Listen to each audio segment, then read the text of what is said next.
There were two best friends who lived in the same compound, but in separate rooms. Both of them were homeless, with no money, no stable jobs, and no family to rely on.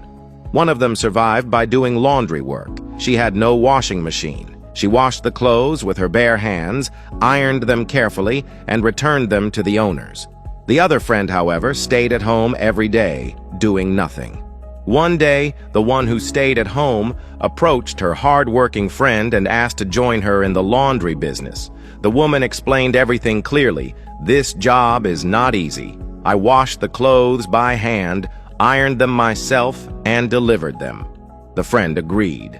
So, out of kindness, the hard-working woman gave her two of her own customers to help her begin. That was how she started. Very soon, the new friend gained more customers and everything was going well. There was peace between them and no issues. Until one day, something happened. The second woman, the one who had joined later, got a new customer, a rich businessman. He gave her clothes to wash when she got home and began checking the pockets. She found something unexpected, a shining, precious diamond. She had no idea how valuable it was. When her friend returned later in the evening, she showed it to her and told her everything. Her friend's eyes widened in shock. "You found a diamond? Do you know what this is? This is wealth enough to make you rich for the rest of your life." The woman who found it said, "I don't know what to do." The friend replied, "Don't return it. This is your destiny. I'll help you find someone to buy it. If you return it, you're throwing your future away." The woman who found the diamond was not at peace with the plan. Her heart was troubled, but after constant pressure and manipulation from her friend, she gave in and agreed. The next day, she returned the man's clothes without the diamond. The businessman didn't notice anything at first. Later at his office, he reached into his drawer where the diamond was originally placed before laundry day. It was gone.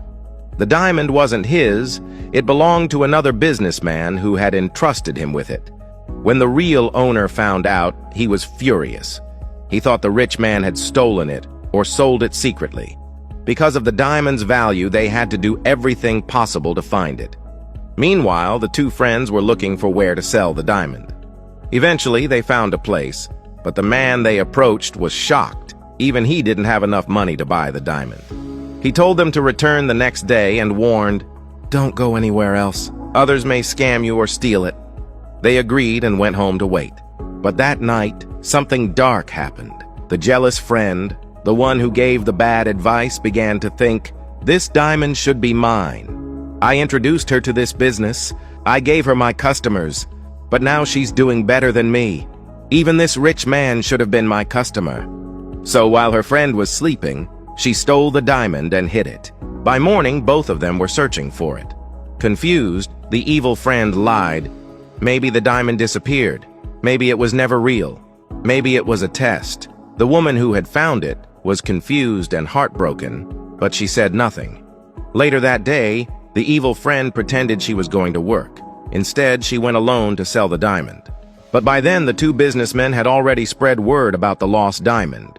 They went from place to place, asking jewel dealers if anyone had come to sell such an item, and then they got a lead. One dealer told them, "Two women came here yesterday. I told them to return today. They may be on their way now." The men alerted the police and returned to the shop, hiding nearby. Soon, the evil friend walked in with the diamond. She was immediately arrested. The police seized the diamond and took her in for questioning. She claimed, "I didn't steal it, it was my friend who found it." But the police asked her, "If you didn't steal it, why are you here alone? Why are you the one trying to sell it?" She had no answers. They went and brought in the other woman. She was treated with respect and told she was not under arrest.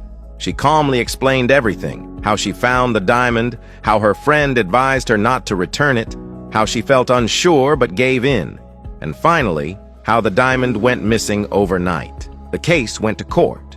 In front of the judge, the evil friend was asked why she had done what she did. She confessed, "I advised her not to return it because I knew I would eventually steal it. She was nothing before me. I introduced her to the business. I gave her customers, but she started succeeding more than me. That rich man should have been my client. I couldn't accept that she was doing better, so I made this plan." The courtroom went silent. Then the judge spoke firmly and emotionally. "What you did is deeply wrong. You planned to destroy your friend just because she found success. You wanted to be rich through theft and manipulation. But hear this, just because you start something first doesn't mean you'll be the one to succeed first. Life doesn't work that way. We all have different destinies written in the palms of our hands. The fact that you introduced her to the business doesn't mean her journey cannot be greater than yours. You allowed jealousy to destroy your heart." Then the judge said, "You are sentenced to 5 years in prison." Moral of the story: you can never build success by stealing from others. What is meant for you will come to you in its time.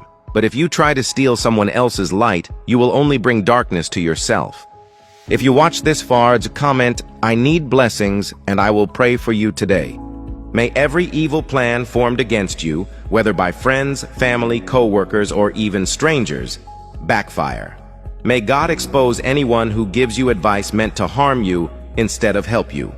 May you never walk into destruction, thinking it is opportunity. I declare over your life, you will make it. Even if they say you won't succeed until they do, God will lift you up right in front of their eyes. What is yours will find you, and no one can stop it. Your path will shine brighter each day, your efforts will not be wasted, and your destiny will not be delayed. In God's mighty name, amen.